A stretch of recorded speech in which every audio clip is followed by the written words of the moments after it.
All right, let's get All right, things started. ready? Let's do it. So, you might have noticed this is not Bruce speaking. You have two Europeans here, Joffrey and Felix, hijacking Bruce's channel.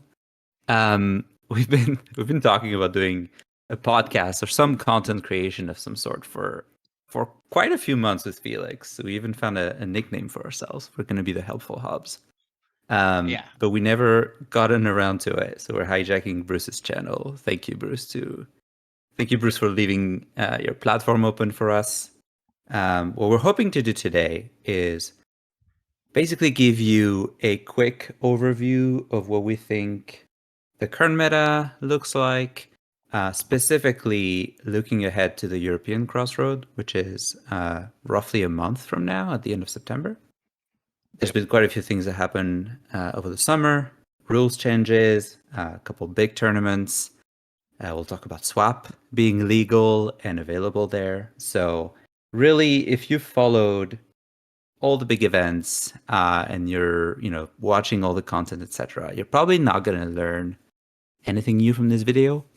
But if you're a player that is looking to brush up on like what's going on in Sorcery, the meta, what are the good decks currently, because you're planning to show up to the European Crossroad, and I think this video is going to be helpful for you. So yeah, Felix, anything else to add before we talk about what we have planned for today? For sure. So the crossroad is gonna. I guess I'm the guy who's supposed to do the pronunciation. It's gonna be in Gelsenkirchen, in Germany, in West Germany. And it's about to be like I think 120 player, if I'm correct, or it's definitely in the 100 plus area for sure. So Yeah, I would assume that we will find like probably like the most dedicated sorcery player gonna show up and try to fight for the top spots there, and it's gonna be the biggest sorcery competitive event for Classic Constructed. So I'm very hyped, very looking forward for that, and yeah, that's basically it. and it's in your country again. You guys are getting all It the is good stuff. again. That is true. I think it's if you're being like in the middle of Europe, that's the big advantage. Um, Yeah, but I would even argue my travel is probably further away for like compared to you guys travel. Like I'm living in the middle of nowhere, so it's gonna be like a 6 hour train ride, something like that. And you guys probably are able to catch the plane or something. yeah, and I think we know there's at least 100 tickets that have been sold. So yeah, I think we're going to be between 100 and 128 players, which is the cap, I believe. So it's going to be big. I think we're going to see familiar faces. We're probably going to see newer players because I don't think we've had an event of this size so I far in agree. Europe. So Nope, I yeah. agree. Yep, So definitely. what we were planning to do is talk a little bit about the meta, talk about the decks that have been performing well over the summer. We have Gen Cons to look at. We have Cornerstone lists to look at. We have our own experience. We've been playing quite a lot with Felix in recent months. Uh, we went through Sorcery Fest pretty recently, so that's also a good comparison. But also, we want to make this very specific to pretty big paper events because we've noticed that um, the meta might look quite different if you're playing online or if you're playing in a paper event. And even between continents, we see some differences where some lists that might be a bit more popular in the US or in Australia and New Zealand are maybe less so over here. And the flip side is they are lists that are very, very popular in Europe that you might not see in other Mm. continents. So obviously, it's good to know what's good, but we'll also talk about what we expect specifically players to play in Europe a month from now. And we could be wrong in our predictions. I think we went to quite a few paper tournaments over, since AL was released, but we don't know how the field is gonna show up. So take what we say with a grain of salt. This is purely our opinion, and hopefully we're not too far from the truth. Hmm. So, shall we? Ooh, before we jump in into the tier list of all the different decks, it might be a good moment to talk about some of the recent changes. So specifically, I'm thinking about the rules changes. So if you're not aware, there's been a pretty big set of changes, I think in July. Notably, some changes to how strikes work. Now, units attacking sites actually strike the sites, and so it has had quite a big impact on the meta, where we see some cards that we didn't see before, things like Grimgizarm or Mask of Mayhem or Vampires got even better. Um, we're not going to deep dive into like the full analysis of the changes. There's a really good video on this very channel that you can go and look. Maybe Bruce will put you the thumbnail somewhere. We're going to do some advertisement for other videos on Bruce's channel. But I would recommend watching the video. This is actually quite important because we've seen new decks emerge as a result. So definitely have a quick look at that. You might see decks that you were not expecting because of those rule changes. And even for the decks that are still going to be around, the ranking might have changed because of those rule changes. The second thing we probably need to mention is that some of the promo cards that are going to be released with Gothic, but that are currently available through their promo form, namely Swap and Day of Judgment, I believe, are going to be legal for the Crossroad the same way they were at Gen Con. And I think the main thing that we want to talk about there is Swap, because I don't think the other one is very relevant for competitive. I would say so too. If you just compare it to like Day of Judgment compared to Major Explosion, you have one more fire pip, and I would argue like a even weirder like cross on the grid. So there's not really about the Gothic cards where the banishment of monsters and devilish creatures does anything by now. I don't think anyone's gonna play that, or at least in this Yeah, hyper competitive deck. We're not gonna be worried about that card too much. yeah. So I think we're really talking about Swap here, and Swap is a card that's going to come in with Gothic, and it's going to be legal and made fairly available ahead of the Crossroads. So if you didn't follow Gen Con, they had this binder where you could come in and swap a card of your choosing with one of the swaps. And this was a binder full of swaps at the beginning of the weekend, and ended up as a binder full of different cards that the players swapped for their swaps. So essentially, you should assume that everyone that wants at least one swap will be able to get one on the weekend. And swap is a water card, so that's not going to be for every deck, but it is a very powerful water card, and it solves. It's a really good answer that we maybe didn't have before to fight cards like the Ring of Morrigan or Angel Eggs. Typically, any kind of artifacts that your avatar would have had in their hands before that are really hard to get with, especially in color combination that did not have access to Dispel or Disenchant. And now Water have their answer to that because they can use Swap to essentially swap your artifact with one of their units or one of their artifacts, and basically steal your stuff for free, plus some added bonus movement, I guess. And again, if you didn't follow Gen Con, we'll talk about the list that won Gen Con, but it was running, I believe, 2 swaps. And we heard from Duo on this very channel again. And maybe Bruce will give you the other thumbnail with the video he did with Duo. But I think we heard from Duo that Swap won him a couple games. So we're really looking at a card that could have a really high impact on some of the games. And so we want you to know about this first so that you don't get surprised on the day and have these feel bad moments. But again, it will also potentially have an impact on the meta that will change how we look at the tier list.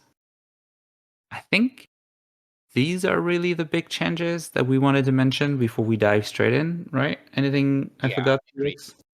I think like without diving much deeper into the cards, obviously like the Dapper Vampire with Lifelink got much better since you also heal yourself striking opponent sites. And besides that, we have the card, we have the both artifacts, Mask of Mayhem and the Grim Grisarm, who allow you to not only deal double damage on attacking opponents' units, like the effect also applies for sites, which means like if you're in like explosive deck that is trying to deal absurd amount of damage really quick, then these cards are a new option for you to slot into your deck to be even more unpredictable and to like alpha strike your opponent. Yeah. Yeah. Cool. Let's dive into what we think the tier list is. And this will be looking at the meta, not necessarily the decks that we expect to see the most. We'll talk about that after we go through just, what we think the power ranking in the current meta is. Should we start with your favorite, with Steam Druid? Sure, why not? Why not? I think that's the like overall the deck that I would expect to play people the most. I would currently rank it S tier. I can give you like an explanation for it as well. Like first of all, I think um, Druid is a fairly easy to play deck. Like if you got a few reps in with the deck, you kind of get the idea how it works. It is a very aggressive deck. I think on that channel we had like a few videos on that deck in Pacific, so I don't want to talk about all the combinations that there are, but like you have like a lot. It's basically an aggressive to mid-range deck with a lot of two-card combinations that are just so explosive and very hard for your opponent to predict. And they can just steal away the game without your opponent having like any chance to react to it. Yeah. And as I mentioned before, it is quite easy to play. It is very forgiving. Like if you do like a few mistakes, it's not as bad as like a control deck where you like a minor mistake can just cost you the game in the end. Yeah, so I would say that's the deck also because Duo won the crossover in the US with it. Yeah. I think we That's all and that's why we're well, starting. you're yeah. That's why we're starting with this one, right? It's like it's going to be the one that people have in mind. It won the first and only Crossroads so far, with Hmm. notably. So we'll post all of the deck lists or like typical deck lists that have done well recently for each of the archetypes that we'll discuss. So this is Duo's list. There's a 2-hour video on Bruce's channel of Duo talking about the deck, etc. So we're not gonna go over everything. Worth noting that if you see a Font of Life here, it is a placeholder for swap, which is not currently on Curiosa. So don't show up end of September with 2 Font of Life in your deck. I don't think it's gonna work out great for you. Unless you're winning with it and you play with Font of Life and you surprise us all, then we better be quiet about that. But yeah, it's you're probably supposed to play swaps in that place for sure. Yeah. And I think so. Obviously, a great list, performed really well. It's been on the meta radar for quite some time, right? It, Mhm. I think it has benefited from some of the rules changes and obviously from swap being available. Where would you have it at S tier before all of that? Do you think it was S and it stayed S, or do you think maybe it was an AA plus and it was pushed to the S tier because Yeah, it I benefited could give from you the like rule a changes? pretty complex answer to that. Like if we just keep in mind the overall player level and the overall what to expect people are gonna play. So if you just take that aside, I would say that before the rule changes, Steam Druid had a pretty tough matchup against Archimago in general, but it was still able to win it. With the rule changes, I would say you're like in a much better spot right now playing against Archimago.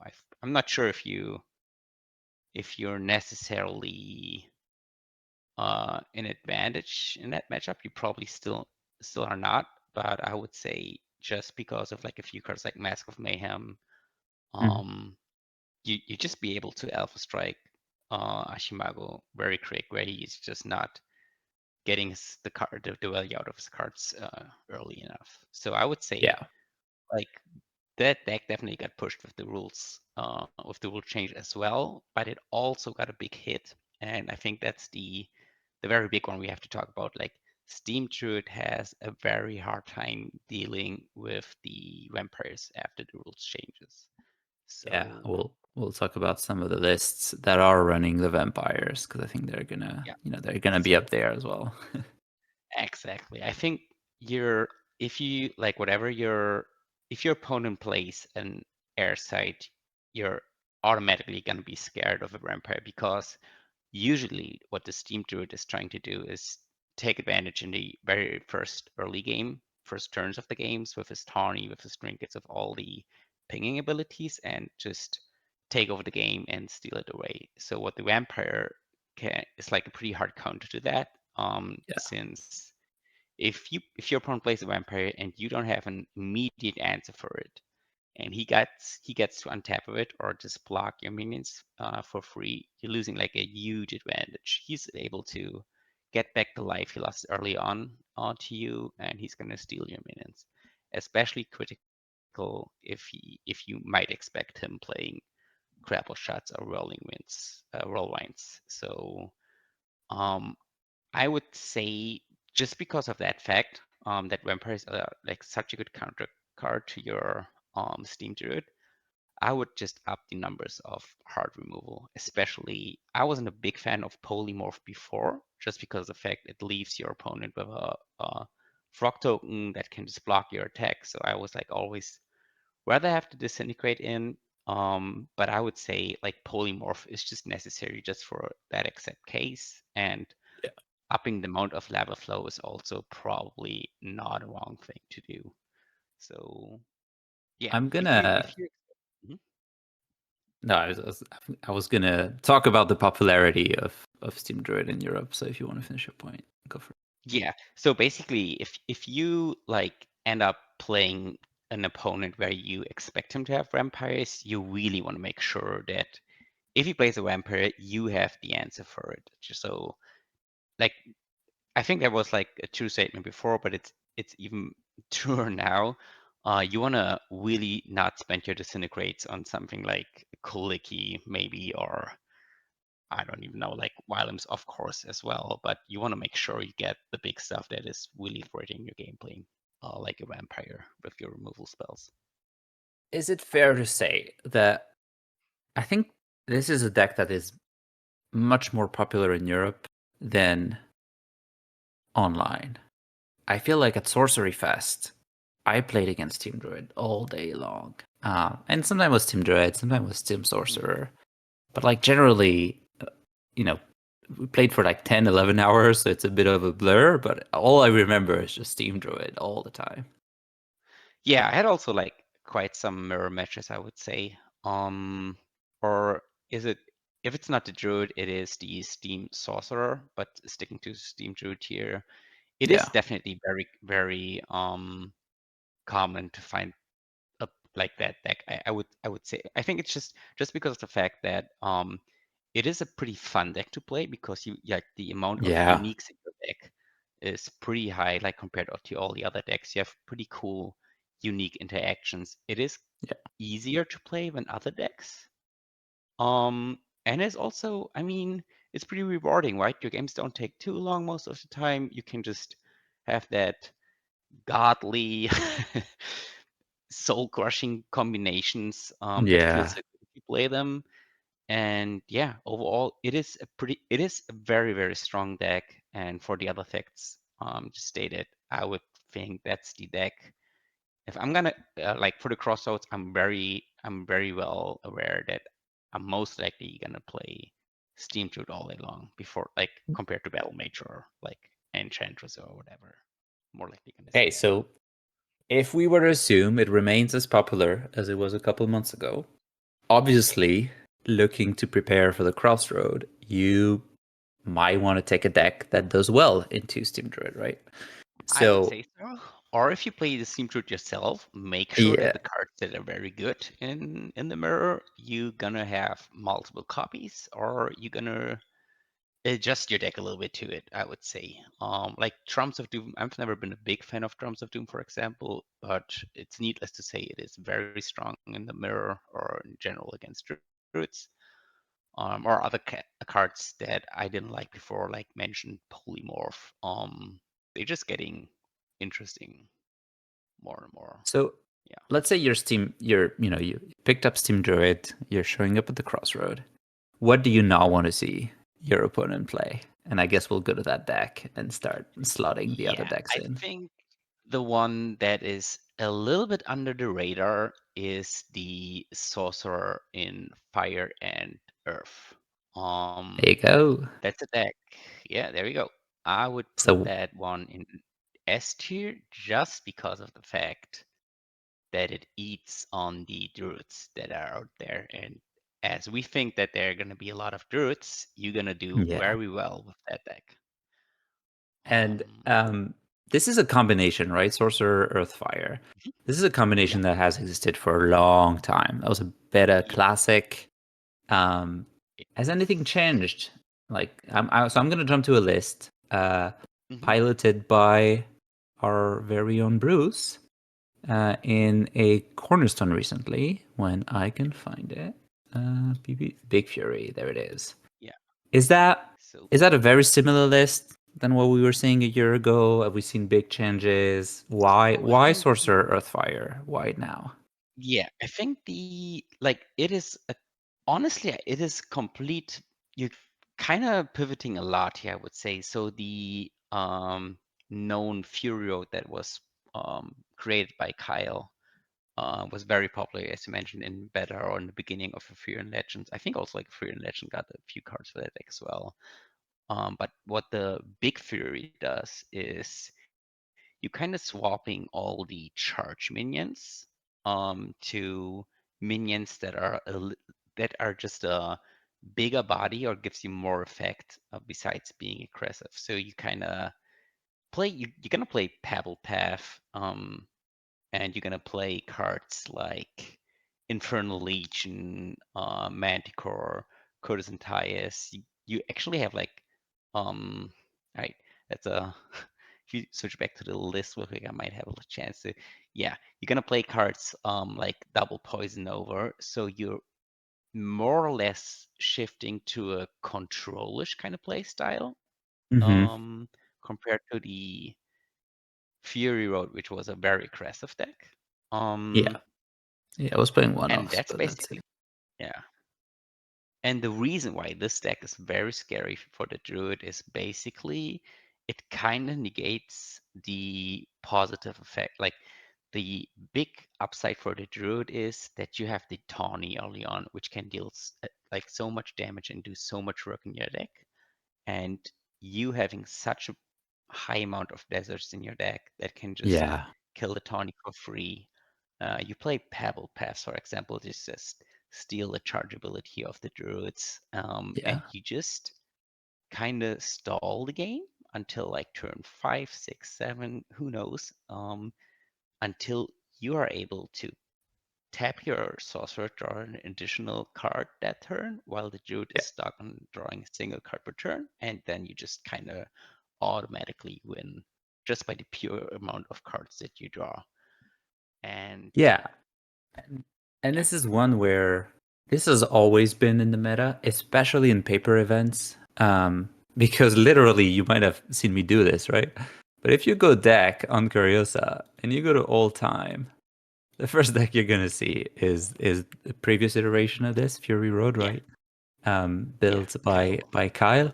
So it's always been a fan favorite, and it's extremely easy to pick up as a newer player. For sure. Because it's an avatar that a lot of people have experience with. It's literally the default avatar and the one that most people started with. Um, and you have a lot of agency. You can do a lot of different things. You have answers to most problems. You play beefy minions, and so it's extremely easy to pick up. It's still very hard to master. There's tons of decision points. When do you continue developing your sites, when do you double draw, etc., etc. But if you were on the either newer side of sorcery, or if you haven't played in like recent times and like you look at Steam Druid and you're like, oh, I have no idea where to start with this list, I think Sorcerer Earthfire is potentially a great choice for you because I agree. extremely easy to pick up. We had one in the top 8 at Sorcery Fest, piloted by Yeah. Cedric, and Cedric is good player, smart guy, etc. But he's not playing as much as you and I might online, etc.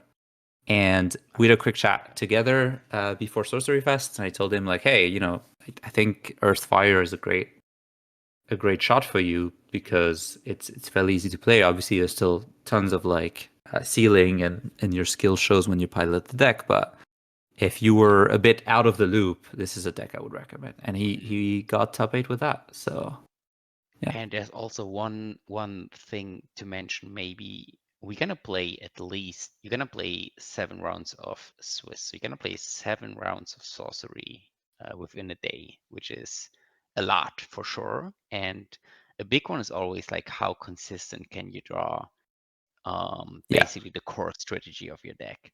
So what the Big Fury, like the sorcerer deck we talking about right now, has as an upside, I would say for sure, is that it's very consistent in what it does. You're not yeah, very, you're not very. It's not a nail biter if you hit your thresholds or not, because you're gonna like all your cards are gonna be castable at some point, I would assume, and you're not really having any weird cards that are slotted into your deck that just work with like a bunch of other unique cards, like the I would say the Steam Druid. Like Plague of Rocks is probably never ever like a real bad card, but if you don't find your combo piece, it might not be the card you're looking for in top deck mode. While this deck is basically every card is pretty great and pretty easy to cast most of the time. yeah. So you have a high Ex- consistency, it's easy to play, and it has a great matchup against the most expected deck in the meta. So I yeah. think that's like those are like very good reasons to pick up on the sorcerer list, to be honest. Yeah, extremely consistent in thresholds as well, right? Like we see a lot of like triple fire here, and that that might scare you, but really, if you look at the sites distribution, you play 12 deserts, you're gonna get those tawnies every time, and I would assume you rarely get into threshold issues with this deck just Yeah. because you're so heavy on fire. You really only need your double earth for earthquake. And so that's a consideration. Some some decks are a bit greedier on their mana base, and it's not single elimination, but any loss is going to be, very detrimental to your record or if you want to make top 8. And sometimes you're going to lose because of bad thresholds. And I think with this deck, it doesn't happen often. And that Yeah. might be a big benefit if you're pretty risk adverse. Hmm. Yeah. So I guess let's continue on that trend because I think it works for a little bit. If you're playing Sorcerer Earthfire, Hmm. what do you not want to see your opponent pull All out right. of their deck box? So I'm playing Sorcerer Fire, and after I eat a few Druid players, the last thing I want to see is maybe the Ashimago players. I basically don't want to see uh Joffrey. I don't know, but yeah, no, I'm definitely don't want to see like control decks that are even slower than myself and are yeah also very consistent what they do and just have the bigger top end basically. So yeah, Ashimago is the S deck for sure. Oh, do I need As to well. ask? I Yeah, mean, it's I would yeah. Okay, hear me out. There's that one like I think Ashimago might be dropping down to A for the reason that in a like Ashimago just has with the rule changes the ability to lose every other deck that just like some sort of alpha or strike plan, and you can yeah, sometimes just not do too much about it. So even the sorcerer Earth Fire has potential one shot potential basically into Magoo, where you're just not able to keep up with the things they do. Yeah, but besides that, I Archie think it is still. Archie's had a rough couple of months, right? Because I think the rules changes were almost all negatives for this deck. Yeah, It lost Free City. It lost, or Quagmires have been heavily nerfed. Um, okay, maybe some upside is the Vampire. We'll talk about an Archie list that plays Vampire. Um, but the strike changes on Gizar and Mask are so scary for Archimago, and Swap is has been pretty rough for Archimago as well. You used to be able to sit on your Angel's Egg and feel pretty good about it, and now it's extremely scary. And there's been again a video on this channel that maybe Bruce will put in the thumbnail somewhere on the screen of me talking about like Archimagos, a different list, etc. I'm gonna flip to our resident Archie expert Moth, and this is his current list. And you'll see. So, first of all, great place to start. Moth is extremely good at Archimago. yeah, It's incredible. You'll see that the list might look quite a bit different because I think Moth has started to adapt the list to some of those recent changes that we talked about. Notably, you'll see no more Angel's Egg, and I assume that's a response to Swap being in the meta and available. yeah, for sure. Um, we, yeah, I guess, talking about Archimago as a whole and maybe not getting bogged down in like specific pick discussions, it's your S tier control deck. The plan is to answer whatever your opponent is going to play. Um, you're very consistent in the way that you have 4 blinks, 4 common sense, 1 Pendragon Legacy, so you get to see a lot of your deck every game. However, and like great deck in the meta. Like I don't think there's no doubt about that. But I think in most paper events, Archie is usually not as represented as Steam Druid Yeah, and Sorcerer Earthfire. We we saw this at Sorcery Fest. Um, and even though it's an S tier deck, and I would say before the rules changes and swap, it was probably the deck, you don't often see them in paper tournaments. Do you feel like no, this is true? Do you expect this to change, and do you know why? no, Or I guess, can you guess why? I that's very true. I think just for the single fact that this deck is a very hard to pilot deck. So even with like a lot, like I'm having a lot of reps by now for Archimago, but I'm still sometimes not 100% sure what to do, like where to go from here, and like the slightest mistake can like basically cost you the game. And the other thing is, if you're just gonna play like 1 to 2 games per day and you have to be like super focused, you'll be able to get there and have not enough experience to play it very decent, I would say. But just because of the fact that you're gonna play 7 rounds and it's gonna be late at the day, you're gonna face your 6th opponent or your 5th opponent, and he's on Steam Druid, which is always maybe the most scary matchup overall. And you'll be able to win it if you play perfectly, but you're just completely your energy's drained. You're just trying to, I don't know, like get through it as soon as possible, and you start doing mistakes, and then you just start losing the games as well. So Yeah. yeah, Th- I would say if we talk about like head to head, like Ashimago against whatever avatar, and a very competent player is playing Ashimago, I would always bet my money on the Ashimago player. But just because of the fact that, yeah, that is going to be a whole day of playing Ashimago on, or even like getting in the top eights, I wouldn't expect more than 1 to 2 Ashimago Yeah, players winning there were the game. none at Gen Con. There's no There were not. Archimago in the top 8. Yeah. No, exactly, and that's probably just for that reason. Um, yeah, Yeah, it's you just have so many more decision points, right? Like every time you fire a common sense, you have, 5, 6, 7 options. And then during a turn, you have your hand as options, you have your graveyard as options, and it's very easy to make not the best decision, and sometimes that's enough to lose you the game. So it is pretty draining. Yeah, If you're talking about a paper tournament, time is also a consideration because this deck very. does not win in 20 minutes.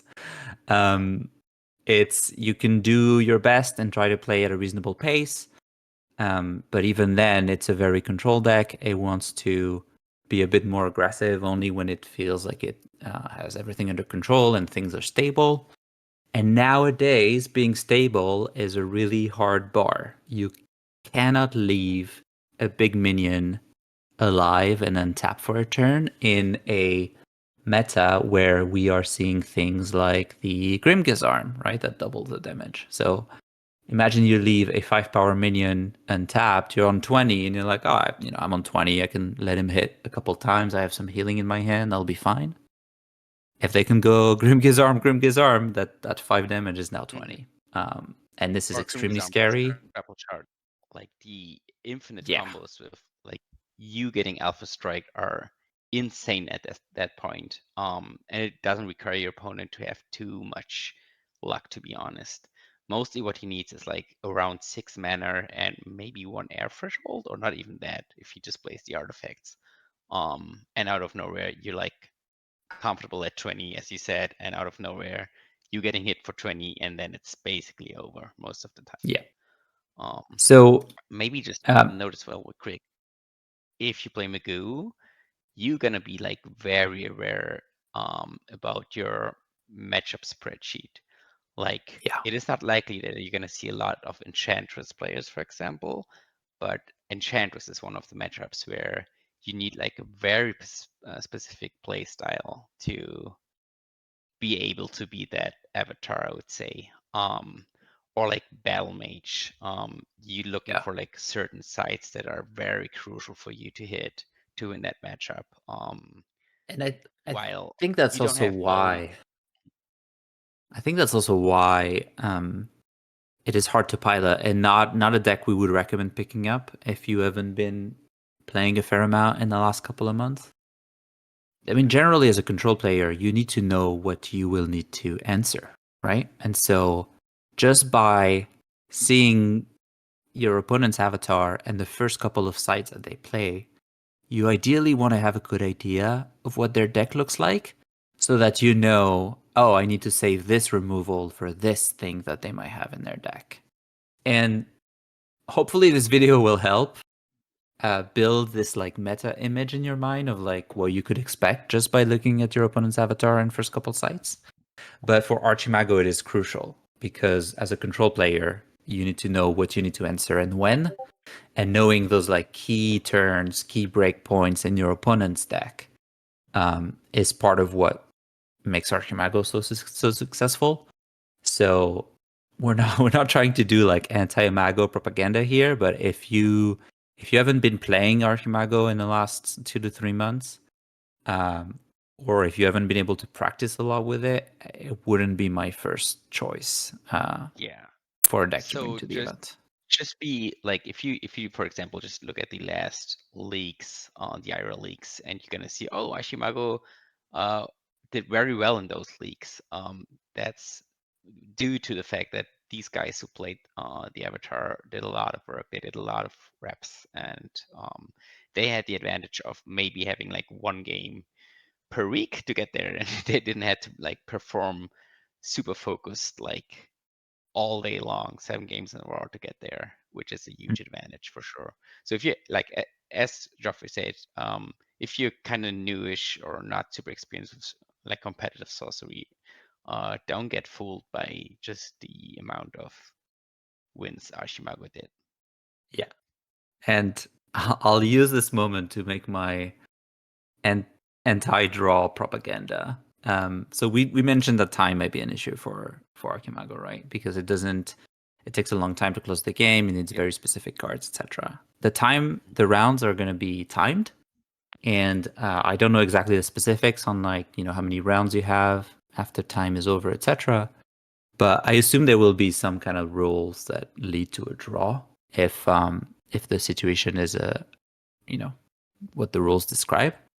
I would strongly encourage players to not draw if possible, um, by whatever mean is available to them. And by that I mean I would rather roll, like, let's say, the rules describe that this should be a draw, no one is on death's door, we're out of time, we did the extra rounds, etc. A draw in the play network is worse than a loss.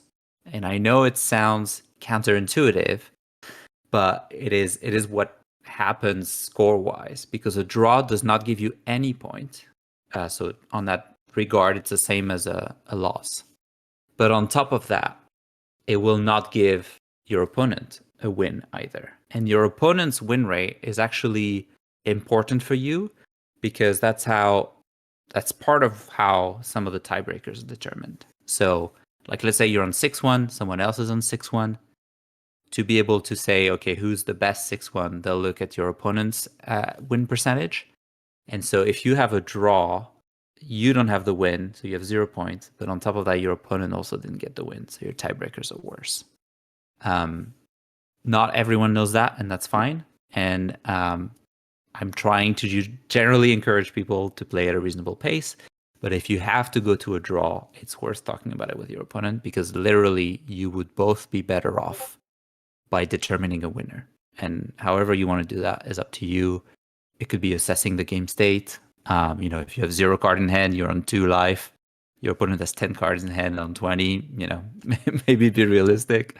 But also, if you just want to roll to see who wins, right? Like, anything is better than a draw. And I'll close my anti-draw propaganda here. That's fair. It's fair.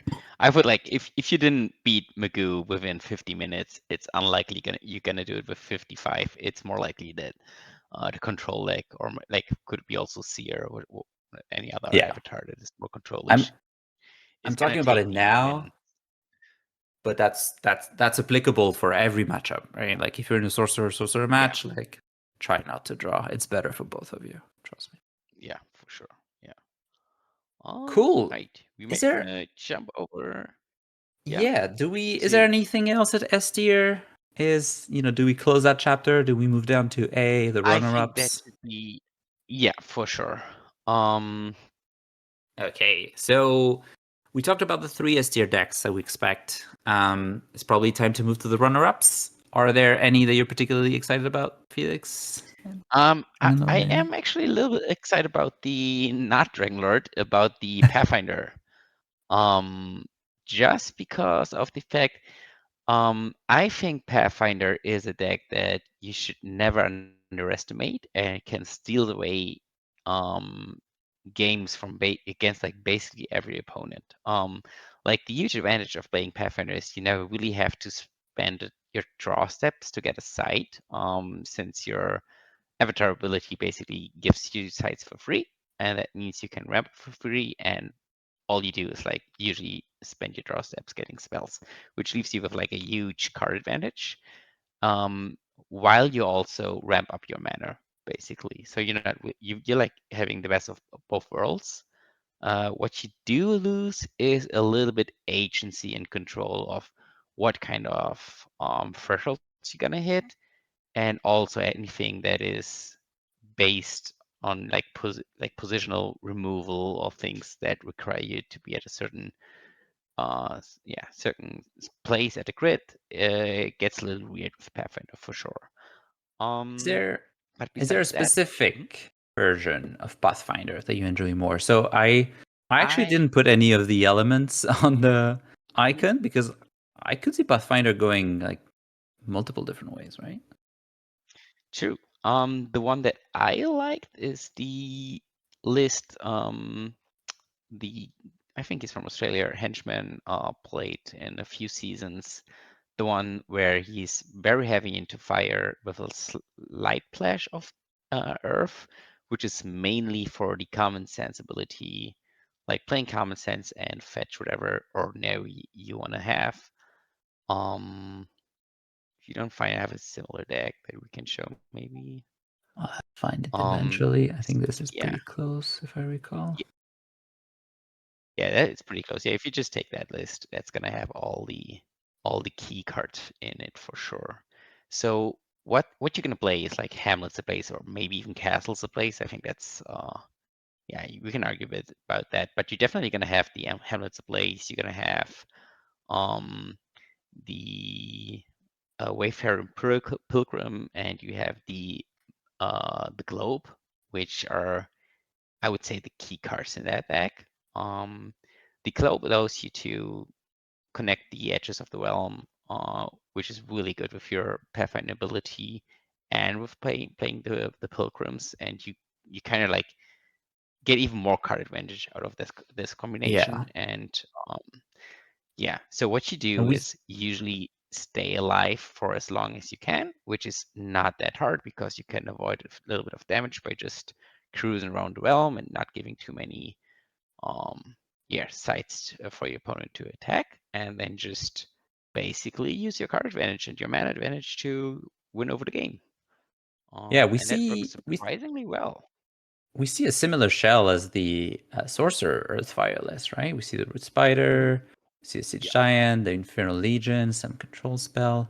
I think you have the benefit of always, ramping up because you get a site every turn, or almost every turn. Now, obviously, playing Pathfinder in a tournament means there are games where you might be slightly unlucky in the way your sites play out because you don't get control of that, right? You just play them yeah, from the top of your deck. And so yeah. something to I would watch out for. argue, I would argue, as you mentioned, with the threshold issues, it can be very bad. But if you figure yourself of like not being a very unlucky person, you most likely gonna get the thresholds that you need at some time at the game. And if it's not the complete trash draw, basically every other game, you're gonna have like some sort of consistency. Yeah. So yeah, I think it is a fine deck to play. It is something that is probably a lot of fun, and it is also probably that can steal away game out of nowhere. Yeah. And it is always scary for your opponent because you never really know like what, like he has like so many cards in hand. Sometimes there's also not much you can do about it. Like I've seen like weird games of Globe, and he's playing a common sense for Border Militia, get like 10 tokens or something like this, that are all able to attack or defend the next turn. And do Yeah. it is very weird. So you have some consistency in that. You definitely gonna see like a lot of cards you can afford to play. For example, the course in a Pathfinder deck, just to ramp you even harder to get to your big spells. Um, Would you so would you recommend it to a new player over Sorcerer Earthfire? Because if I it would. the shell is pretty similar. It is pretty Um, similar. is it easier to play because you have fewer decision points in the sense that like Jesus takes a wheel. What's my next Yeah, site? I think actually if you're like very beginner, like the downside of you having to worry about the thresholds is Yeah. actually like an advantage because you don't lose any thoughts on that. It Yeah. just happens, right? So you can Yeah. completely concentrate of the cards you're gonna have in your hand. But the cards you have in your hand are a little trickier to play in general. And Mm. as you have so many, like sometimes finding the best combination is also not that easy. That might be easier, for example, with the sorcerer or even the druid when you have like 4 spells in hand or 3 spells in Yeah. hand. That makes sense. Yeah. But if you just take a few practice games, I think you can get very decent with the Pathfinder.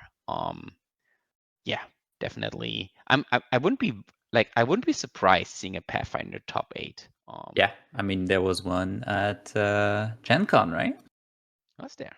Yep. It was Okay, Airfire, so slightly different there you take. go. I think Pathfinder also enables some game plan that most other avatars don't have, which is it can move aggressively into your space by eating away at your realm by tapping and playing a site every turn. So especially the air lists, if you get an early blink on your opponent's site, then you can start playing sites next to your opponent's site and try to cut them off. And it's Mhm. not recommended in every matchup. If you're playing against another aggressive deck, you probably don't want to do that, because you're giving your opponent more options to attack, more sites to attack. But if you're playing against an Archimago, you get there in their face. What are they going to do until turn 8 anyway, right? It requires a little bit more knowledge about the game in Yeah, general I agree. to I pull agree. that off. But that's definitely also like yeah. I think if you're at that point where you take thoughts like where you think about stuff like that, you might wanna yeah, I don't know, yeah, play a more consistent deck if you're that good. But yeah, definitely like Pathfinder is there for sure, and I'm always like uh yeah, it's a nail biter to play against it. It's not an easy deck to play against for sure. What's next? Is it time for Dragon Lord or not yet? I don't think it is yet time for Dragon Lord. Um, I would even say the A shell is, well, maybe it's not. Oh, I think like we can basically put every other sorcerer list in A, since sorcerer is Oh, just so easy to play. It is I do. so strong. You Okay, do not pure. agree with that? I heavily disagree. I will not take Avatar of Air Slender at this stage. Thank you very much. Avatar of Air goes here. I Okay. I would. Okay, let's talk about Avatar of Air. I think for the sorcerer, I hear the argument, and they are definitely easy to play. But if you're purely looking at like power ranking, I'd argue Yeah. Steam is there. I would put Airfire a bit below nowadays, especially in the world where there's going to be a lot of empires and a lot of healing available to people as a result. So yeah, but jumping the gun a little bit, Yeah. um, Yeah. Avatar of Air has to be A. It has been Mhm. consistently showing up in events. I believe there were Okay. 2 in the top 8 at Gen Con. Yeah. Um, I give you. Mhm. I give Go you for it. three sentences to that one real quick, and that's all I'm gonna say about it. It is extremely hard to pilot. You need to know, like, have a lot of reps yet. You need to know the matchup very well. You need to be lucky with your draws, and you're not gonna be it every time. So that's the reason why I don't think if you like Casey in that case here, he's just the avatar of air player probably out there. He has a lot of reps.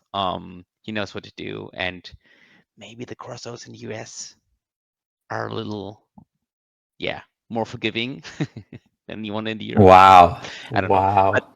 yeah, this, I don't know. No, but Casey's like a very good player, for sure, and yeah, he managed to get there. But I wouldn't like playing against Avatar of Air. He can definitely win games, even if you're like in the S tier list, but he's just not doing it very consistently, I would say, So and it has I a hard time getting better. yeah, so I think it's a great deck. It is pretty hard to pilot. And again, it comes back to you have a lot of options. And the more options you have, the harder it is to pilot because you have more chances of picking the wrong option. So a lot of that is due to the ability of Avatar of Air, which allows you to fly around your units, including your avatar. And I think we still see some Avatar of Air lists that are mono air, and I think they're a bit easier to play because your sites are more straightforward to develop. I think the Air Earth version has a higher ceiling, and so I'll look at Casey's list in that case. Third place at Gen Con. Um, I think Earth gives you some big minions that shine with some of the recent changes to Grimgiz's arm, right? So if you're talking about a Pudge Butcher that can now attack its own side, by the way, following the changes to Immobile, or a Phalanx, like any of these 5 power minions, um, you just need a Grimgiz's arm and a grapple shot, and that's 20 in a turn. That's Yeah, a 4 mana unit and 6 mana that you can, you know, play on turn 6 and surprise your opponent with. And that's 20 out of nowhere. And I I'm think just that I'm just is, saying like Steam Druid is most likely gonna run over you. Um, the other decks just remove your stuff and you lose. Sometimes they don't and they lose, but yeah, yeah. Like I I mean, we think, can talk like a lot about the mid-traps Sure. and things where you get like advantage and stuff. But yeah, if you just want to keep it short here for the Avatar of Air, I think if that is your like pet deck and you enjoy playing it and you have like a lot of reps in it, and you feel comfortable playing it, do it. I would just not as like also I wouldn't be like super surprised if we see it in the top 8, but it would be a little, yeah, I'm not very scared if I see a lot of Avatar Air players, to be Wow. honest. Yeah. Well, I I disagree. Yeah. I think it's a great deck. I think it's worth noting that um, it's a deck that is very hard on new players, as in like if you're gonna play, if you're a newer player or you haven't played against a lot of Avatar of Air, they can trick you very easily because the amount of lines they have, thanks to the built-in movement, makes it very hard to play against. Like playing against a rolling boulder, if you're not used to Avatar of Air's movement everywhere, can really take you by surprise. So watch out if you're playing against an Avatar of Air. They prey on players that are not used to this matchup. They'll surprise you with the movement. They'll surprise you with a flying pudge. Uh, they might pudge on turn 3 with a tower. It has this like catch you off guard element that usually shines in paper tournament Yeah. where it's very easy. It's a fifth, sixth round of the day. You're not paying attention. All of a sudden, they fly to an angle you didn't expect, and they rolling boulder and kill all of your minions. Right. So watch If I out. see an Avatar of Air player being 6-0, I assume that at some point they're gonna start being unlucky, and that's gonna be against me. I don't know. That's your strategy. Yeah. Hope your opponent gets It's my unlucky. strategy. Yeah. Um. Okay. I'll give you one of the two sorcerers in A tier. You agree Steam is over the air version? Mm, yeah, I would Or- say it's yeah. Also, like I think like talking about Steam Sorcerer, what you lose against Steam Druid is you don't have Pact with the Devil. Like most of your removal is gonna be different, and that's about it. So yeah, you basically trading the tawny and Yeah. everything, every upside with tawny against being able to draw additional spells at some point at the game, which is, yeah, you have more consistency. You don't have you're not that explosive, and you need to pivot your play style a little bit. But it can be like it's a very it's a good deck for sure, definitely good. Um, I think the upside versus Druid is when Druid runs out of gas, that's how it loses, yeah, right? Like you empty your hand, your opponent mm, answers everything. Cuff, cuff, Archimago.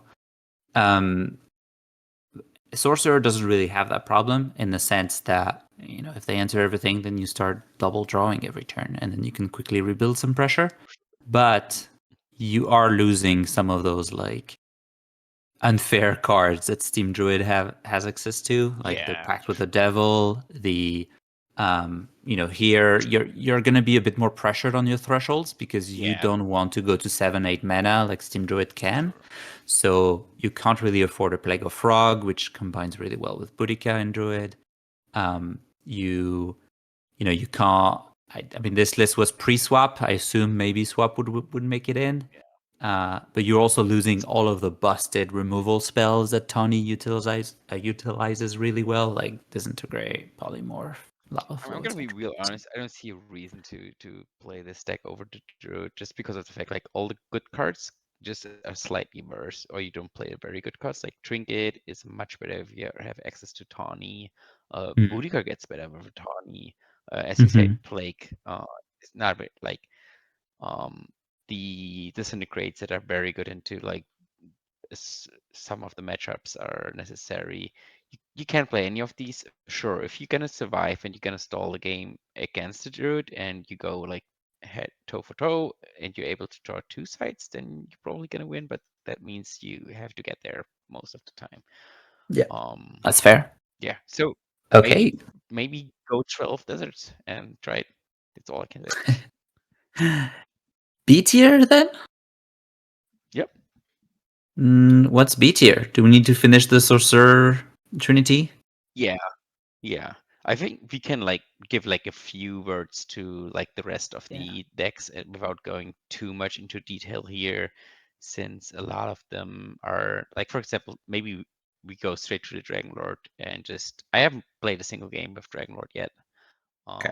Um, I'll touch on Sorcerer Airfire quickly because I wouldn't, when I think of the meta, I don't think it's up there. But I think Sorcerer always has this thing in paper events where they always show up more than I would expect. And yeah, Airfire is probably the more aggressive versions out of the three. Um, I'll go to Zalim's list, which I lost to a bunch of times. It's pretty aggressive. It's a lot of the charge minions. It's a lot of burn. You obviously benefit from the double draw of Sorcerer. It looks like now you also go to Vampire because obviously the unit is crazy good.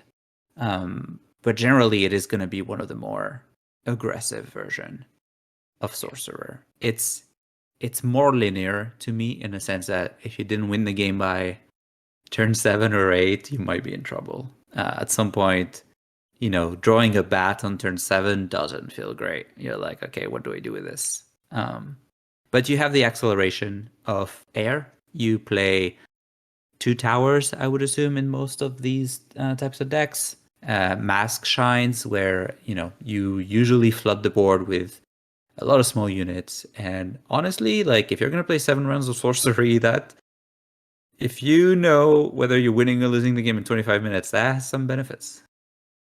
for sure. Yeah. It is hard for me to like this is an aggressive deck that doesn't have any busted outstanding Yeah. ceiling, just like Druid does. So yeah. Yeah. Just playing talking competitive here. If you enjoy playing Sorcerer and you like that deck, go for it. But I wouldn't necessarily think that is the deck that if you're gonna play a lot of competitive matches and against people that are at least like have a little bit of experience, you're probably not gonna go 7-0. It's more unlikely, I would assume. All right. What's next? Do you see a big difference between B and C, or is that just all blur at some point? It's it's a b- I think that's more like depending on your luck and what your matchup is like. For example, if we talk Avatar of Earth here, for Yep. example, I think it has a pretty decent matchup against one of the S tier decks, which is Archimago. Mm-hmm. Um, it has a very tough one against Steam Druid, like a very tough one. Played it a couple of times now with a Avatar of Air player that's very Avatar of Earth player that's very good, and he has a lot of practice with the deck. I think he managed to win maybe like 1 out of like 20, 25, something like that. So it is pretty rough. While the while you can get some Archimagos player, but even the Archimago matchup where you maybe slightly in favor, you can also just lose them. Um, so this deck definitely got some boost with Grim Grisam for sure. Um, Mm-hmm. it's I funny if you think think, about like Alpha Beta time where Avatar of Earth was like the deck to beat for such a long time. It just fell yeah, off quite a lot. It's still scary, and it definitely has one shot potential. You shouldn't underestimate it if you play against it. But a little bit like the other elemental avatar, I think you're definitely gonna win some games, but you're just not likely to pull it off every single time. And that's what I would be worried about. Like sometimes you're just not having it, and your opponent, like if you play Druid and he just swarms you with like creatures that you can't really deal with, yeah. yeah, you're just having It's also it's very meta dependent, right? It obviously shines when you face a lot of opponents that are playing Earth as well.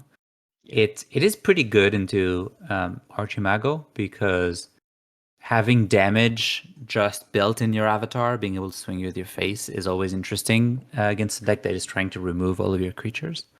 But there's so many Steam Druid, and I think Steam Druid is really, really rough matchup. They put a lot of pressure on your life total. They're not giving you any Earth sight to boost your power. It is a rough matchup. Do you have a preference? Like if someone was to play Avatar of Earth, would you recommend Mono Earth? Would you recommend Air Earth? Would you recommend Fire I Earth? always like I was playing a lot against a fire version, but I would probably maybe still prefer the air version just because of the fact that you have so many good, like with Blink and Grapple Shot, you have one of the best Yeah, ordinary cards, and with Earth in your deck, you can Common Sense for them. So it's yeah, pretty solid. You're not gonna get stalled out by things. So I would probably assume I would play the air version. yeah. It's the Air version is a very similar shell as AOA. It's just you have the option of swinging with your face eventually, right? Hmm. Yeah. Um. Okay. What do you do? Do we want to talk about Battle Mage, Maybe Death Speaker, let's talk about Enchantress? it because I can literally say nothing about Battle Mage. Played it a few times. Um, is it Avatar of Earth just weirder? Or not weirder, but it's a little, it's just It, all right, yeah, it has a. maybe I can ask you a question. Like, what do you want to face of Battle Mage? I think. So I'm not a Battle Mage player. I'll say that first. But I Yeah, think maybe some of the lower minions creature, like maybe Steam Druid, maybe Sorcerer, Earthfire, things where you're going to be able to eat their minion, get your card advantage out of it, and then eventually start, taking over the game because you have card advantage and you have the option of swinging with your face. We've seen Archimagos lose to Battle Mage as well, right? And again, it goes back to having the option to just swing with your face, which is always a plus if you're yeah, playing against a control deck. They can't control your face. You're usually going to be able to swing. But can be yeah, expensive. Like the things that I don't like about Battle Mage is that you kind of get you're very short on the cards you're gonna see. You don't really have any card draw engines that in that deck. well, And you isn't in that the case?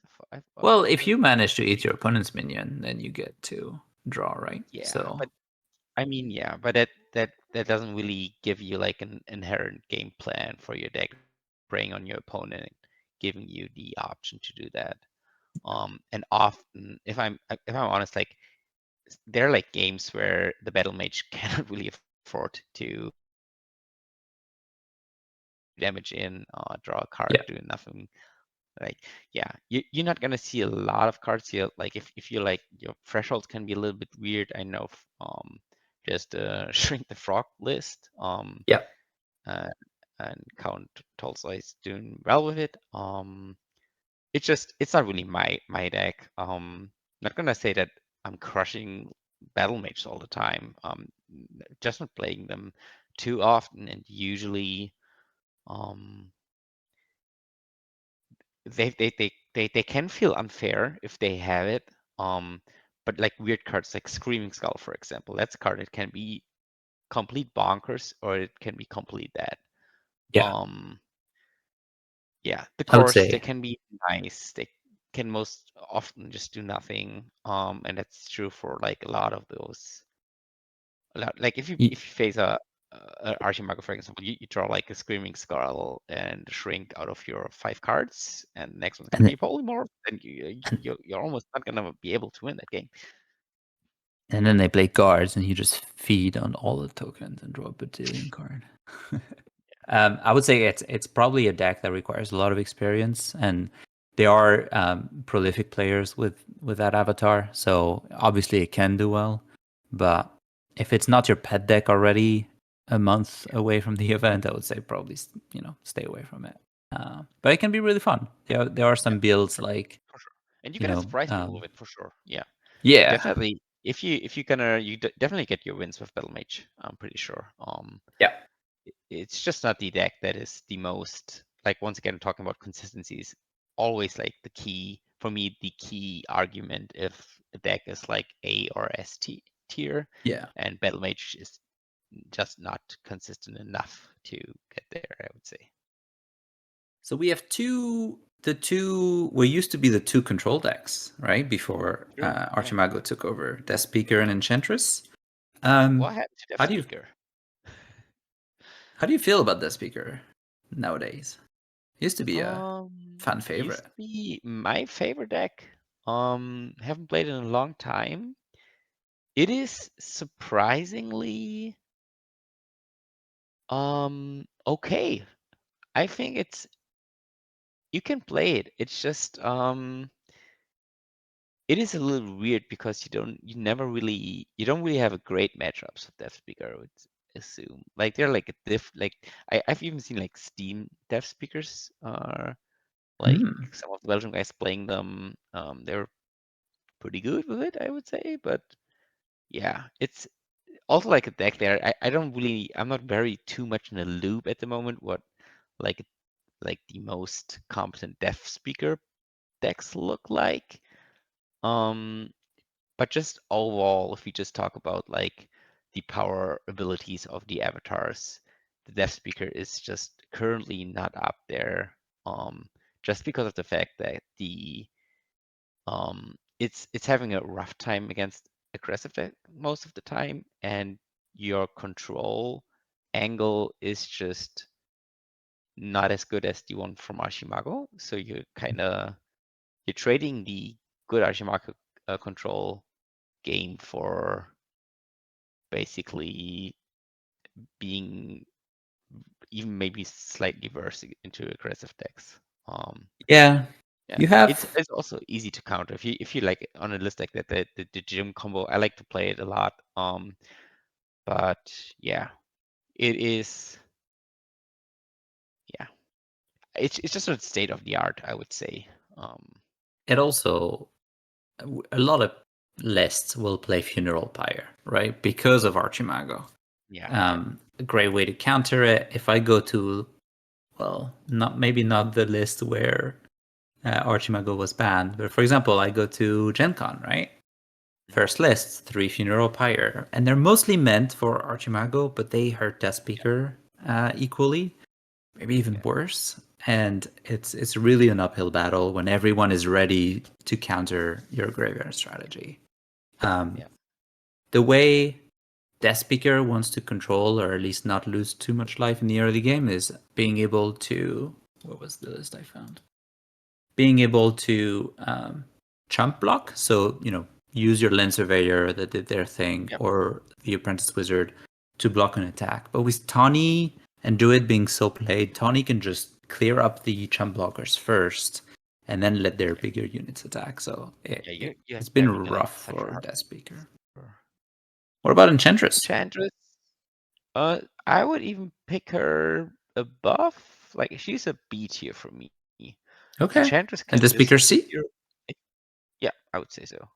Enchantress has like a surprisingly good matchup against the S tier deck, or at least the Archimago, and also it can be scary for Steam Druid since they can't really answer the auras. Mm-hmm. So if you're not getting completely run over by Steam Druid, which is likely to be honest, but sometimes it just not happen. You can kind of get away with your auras and just generate an absurd amount of value out of activating them, killing stuff, and just run away. Um, Archimago has it needs to adapt very hard playing against Enchantress, and you need to be very tight on your decisions to win it. So if you want to feast on the fact that maybe some Ashimago players are not very familiar with the matchup, you might do well against them. And you might also be doing well against some of the druids. I think besides that, don't really you don't necessarily have an advantage anywhere else. Yeah, It's, but yeah. your advantage is probably people are not very trained playing your deck. So that might be Yeah. your big And we don't plus. expect that many, right? So, like, if you need to think, if you're considering picking up a deck and you're like, oh no, I don't have a great game plan against Enchantress, you're probably okay. Yeah, You might not you're see any. probably. You're probably not going to see any, but something to keep in I mind. mean, And with 100 people being there, they're gonna be yeah, Enchantress player, they're gonna be Death Speaker and Battle Mage, and of probably course. Dragon Lords. But once again, talking about if you want to be like little bit more competitive, I wouldn't worry about it too much, as you said. Yeah. Yeah, Dragon Lord. Should we talk about Dragon Lord? This is the big unknown for me because I would have put it in F tier, but Yeah. it did really well last weekend in a Cornerstone Yeah. tournament. And it's been covered again with Bruce on this very channel. There might be another thumbnail that pops up. Um, Yeah. so apparently that's something that we need to consider. And that's a mono fireless played by Brendan. Yeah. So here's I'm just trying to be a little a dickhead here. If we just say we're gonna play a mono like wet deck wins strategy game, do we need the Dragonlord to be your avatar, or do we rather play like maybe Druid, Sorcerer, or Flamecaller? What's your advantage on having the Dragonlord as your avatar? Yeah, so this one was specifically Dragon Lord using Ignis Rex, right, as the one that you set aside. Yeah. Um, yeah, I think it's interesting, right? I haven't had time to fully digest the deck, but I actually expect quite a few Dragon Lords in the event Yeah. end of September because I it's the agree. hot new thing. Um, flashy cards. It's like it's very in line with some of the sorcery audience, I would say. Yeah. So be aware. Take a quick look at all the dragons, and if your opponent shows up with a dragon lord, take a deep look at the dragon that they used, because they all do something quite different, and we're not used to playing against them. So maybe that's Yeah. how the list performed so well in the cornerstone. Maybe some people were not necessarily familiar with that specific dragon or what it can do, etc. So maybe one to not be taken by surprise, basically. Yeah, definitely. Like I'm gonna be honest, like I would rather not see too many Dragonlord matchups just because I'm not very familiar with it. I think if I just stay like expecting playing like Steam Druid or a deck like that, so sticking to your main game plan would probably do fine here. But yeah, you never know. You never know. Can be I'll put it whatever. in C. Benefit of the doubt. Obviously, some of the Dragon Lord decks that pick a specific dragon might be F. Some of them might be a bit more B. Depends. We don't know yet. It's the hot new thing. It's definitely not gonna be Um, S tier without even having played it. But yeah, nah, it's somewhere between B and F for sure. Maybe we see some yeah, if you see a Dragonlord performing very well, I would assume it's not necessarily to the fact that it is the Dragonlord avatar, more to the fact that you're gonna play a very solid shell, as for example the fire deck. yeah, great. There, we didn't cover every avatar.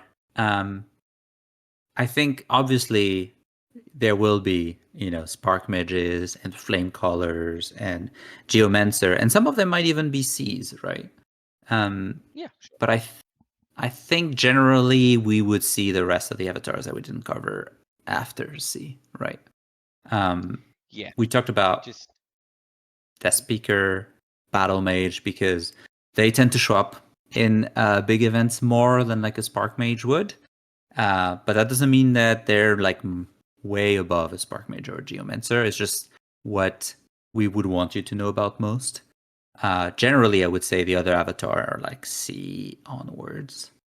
But if you have a pet Spark Mage deck, you can definitely perform. And generally, I wouldn't look at this list as like, oh no, it's a crossroad. I need to pick one of those, first six decks because it's a big tournament, etc. Generally, you can do great with whatever deck, especially if you're used to playing it. Enjoyment is a big factor. You're going to be playing a lot of sorcery. So if you really dig playing your Spark Mage deck, we don't want to discourage you from that. We're just giving you the tool to understand what the meta is about, understand what you're probably going to face on the day, right? And that shouldn't necessarily dictate what you're playing. yeah, Uh, Bring whatever you want. Ultimately, we're here to have fun. It's going to be a great event, and just wanted to put that out there. We're not trying to push you in one of those top 3 decks. Nope, for sure not. Yeah, maybe just one note real quick. As you said earlier, pick your deck that you want to play with and have the most fun of it. In Sorcery, you kind of need to be a little experienced to do well with most of the decks. So if you like playing your Geomancer deck all day long and you enjoy playing that deck, you're probably doing better with a Geomancer when compared, for example, like Avatar of Air. So yeah, don't get tricked into like as you said earlier, don't get tricked into like playing something that might be an A tier, S tier, maybe B tier deck that you're not familiar with if you can play the deck that you enjoy more. Yeah, for sure. And then when it comes to like the field, what we expect, so away from power level, just like thinking about how many decks of each I expect to see at the event, I would probably tone down Orkimago to like this tier. I think there's going to be the top 2 decks are going to be these two. I agree. I think that's what we saw at Sorcery Fest. Yeah. And then there's going to be a drop to like, maybe Archimago is 10% of the field, whereas Druid is like 2025, Sorcerer, Earthfire 2025. I would probably bump up Death Speaker. It's still a fan favorite. A lot of people play it. And I don't fault them. It's a very fun deck. I would And not I would probably disagree. bump up Dragon Lord. Yeah. I think like Enchantress switches to F. I don't really see Enchantress players. There might be like a few. Yeah. Battle Mage has also some dedicated player. Avatar of Air is yeah, Air is also probably not super high, something like that. Yeah, I would Okay. assume. Yeah. So this is roughly how we would expect the field to break out. Again, that's a prediction. And it could change. It's just based on experience, what we saw at Sorcery Fest, etc. You tend to see a lot of these too, a lot. Yeah, So yeah. one thing to keep And in it's mind. also probably not giving it advice, but I would probably if I would have to pick like any deck out of the blue, I would probably go with the Sorcerer, to be honest, because I think it has a pretty yeah, we covered why we would take that deck, but I think it is very solid. I actually enjoy playing that deck. It has great matchups. It has great potential. Yeah, it's It's probably easy to yeah, pick up, but still hard to beautiful. master and still a high ceiling. Like you can do great. Like easy to Yeah, pick up doesn't mean, you're going to be limited. yeah, but it was very forgiving. Yeah, for Most sure. likely get to a point where you get your advantage. Yeah. Any parting thoughts before we give the channel back to Bruce and stop stealing his platform? Yeah, just be aware if you don't have a ticket yet, you might be able to get one that also allows you to get your hands on one of the limited Dragon Lord boxes. So you might want to check that out for sure. We're gonna have Matthias Chris over there, the artist who did, for example, Numb Hollow. So you might want to bring your copies of cards from him to get signed, stuff like that. It's gonna be a great event, probably. In yeah, definitely looking forward. Yeah, Sorcery Fest was a blast. I have high expectations for this one as well. That's always a good time to meet with the European community. I think we expect a lot of people from very different countries. So it's going to be a Yeah, great weekend of sorcery. And I think in the meantime, if you have any questions, you can always DM me. I think you'll find me on most Discords. I don't know if your DMs are open, Felix, if people want to like scream at you for putting yeah. Dragon Lord in the F tier, Please for do. example. I'm so sorry. Yeah, feel free to rant over that. Yeah, you're gonna get angry messages from Americans as well because there was some pretty spicy slander in the middle. Used to that. All right. All right. Thanks everyone for watching. Thank you, Bruce, for leaving your platform open for us to hijack and talk about a very European-driven event and discussion. Yeah, it was great. Felix, thanks for joining me on this, and Yep, we'll thank hopefully you. see you end of September. For sure. Right. Bye Bye bye. bye.